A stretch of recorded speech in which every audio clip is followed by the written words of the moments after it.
kira-kira pembahasan kita hari ini apa ya? Sama sholat. Ya sama sholat, oke. Yaitu menghadirkan sholat dan zikir dalam kehidupan. Ya, ini tanggal hari Rabu, tanggal 8 Mei.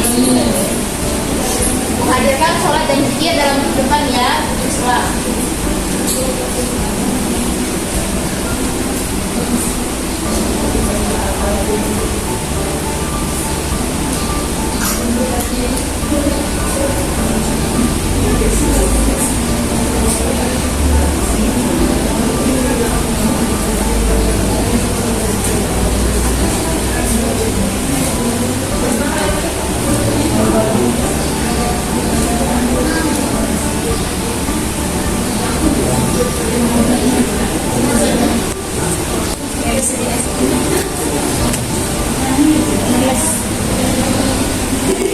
Tujuan pembelajaran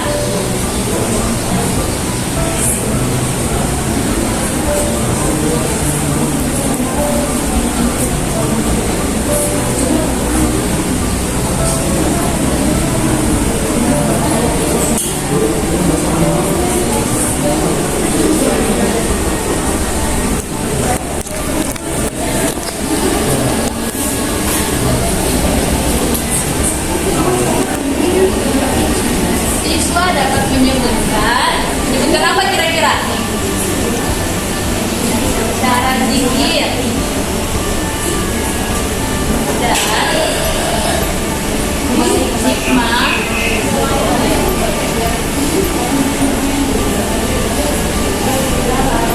sholat dan zikir pada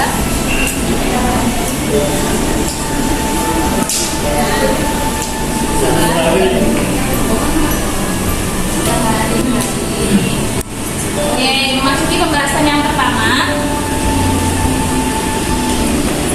Nah, pengertian.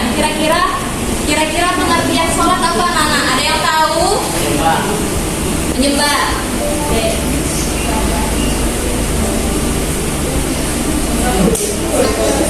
Ya, jadi secara bahasa sholat itu diartikan sebagai doa atau doa meminta kebaikan.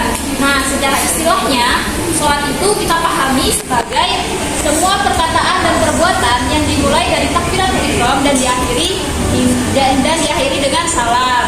Oke, ibu tanya tadi ada yang sholat subuh gak atau bolong sholat subuhnya? Bolong. Masya Allah. Coba angkat tangan, ada yang bolong? Masya Allah, sholat subuh ya.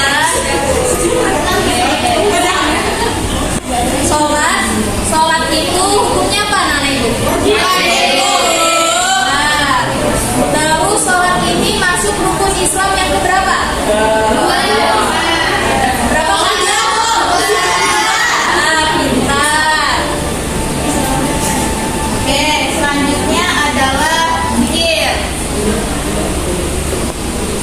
Kira-kira secara bahasa zikir itu apa, Nak? Menyebut, ingat seperti bilang mengingat. Saya Bu. Betul. Jadi secara bahasa zikir adalah mengingat, dan secara istilahnya zikir itu mengingat Allah dengan mengingat Allah Subhanahu Wa Taala sebagai upaya mendekatkan diri kita kepadanya. Jadi selain sholat itu juga bermacam-macam, kan kita tahu bahwa sholat itu ada berapa macam? Ada fardu dan ada wajib dan sunnah. Yang wajibnya ada berapa? 5.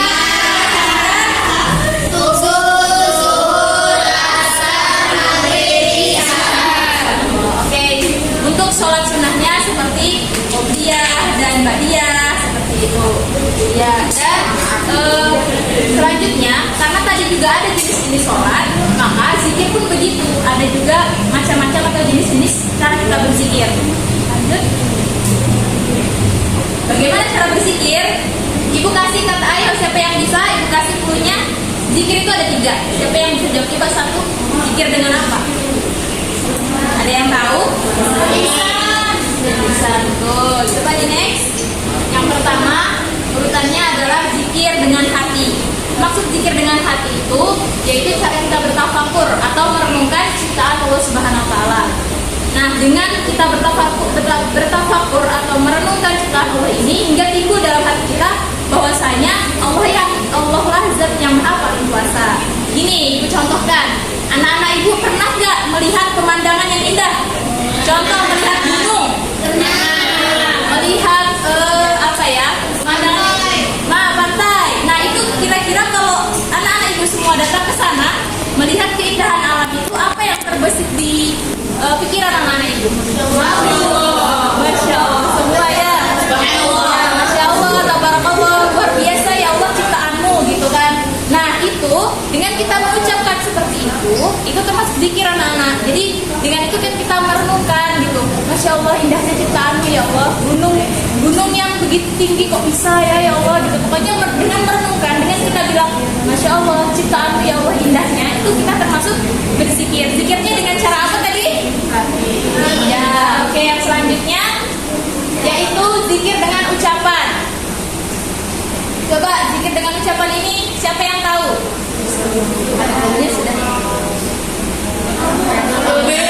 Dengan ucapan atau sama saja tadi yang bilang Nahina bilang lisan. Jadi kalau ini kita lisan berarti kita mengucapkan lafal-lafal yang mengagungkan nama Allah. Contohnya seperti apa? Ya betul. Ya jadi ini juga yang biasa kita lakukan setelah sholat. Setelah sholat zikir nggak? Apa aja zikirnya?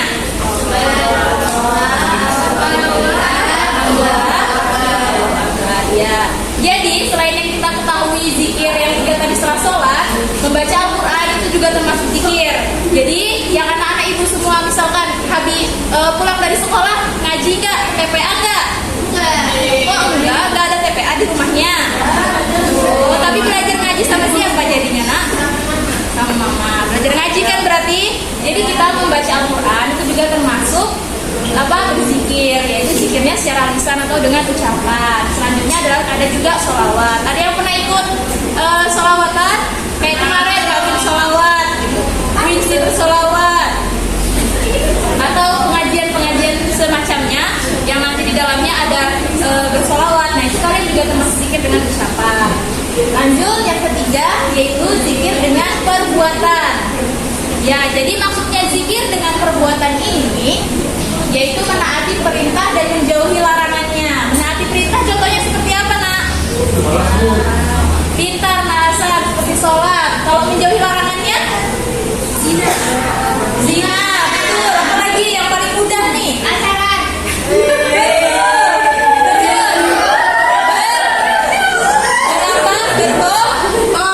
Berbohong gitu ya. Jadi anak-anak ibu zikir itu ada berapa tadi? Ya, berapa? Ada 3. Yang pertama dengan hati, dengan ucapan, yang ketiga dengan 4 menit. Lanjut, kita masuk ke hikmah dari sholat dan zikir. Coba ibu minta tolong bacakan Irma. Yang pertama apa nak? Tanamnya akidah tauhid dalam jiwa seseorang. Ya betul. Yang kedua ibu minta tolong nak Nani. Yang kedua nak? Kedua adalah hubungan antara manusia dengannya akan menjadi baik. Ya. Yang ketiga coba nak Bagus. Yang ketiga kelihatan? Kelihatan. Coba apa? Kedamaian, keamanan, dan keselamatan. Ya. Lagi 3 menit. Yang keempat coba nak Husnul. Memperkuat iman seseorang dalam hubungan dengan Allah SWT. Ya. Selanjutnya yang kelima coba Rahma. 1, 2, 3, 4, 5. Siapa ini? Oh Rahma 1 deh. Rahma depan. Memperoleh ketenangan jiwa dan menjauhkan diri dari kelalaian. Ya. Belakangnya Rahma 2. Membiasakan berbuat atau berkata yang baik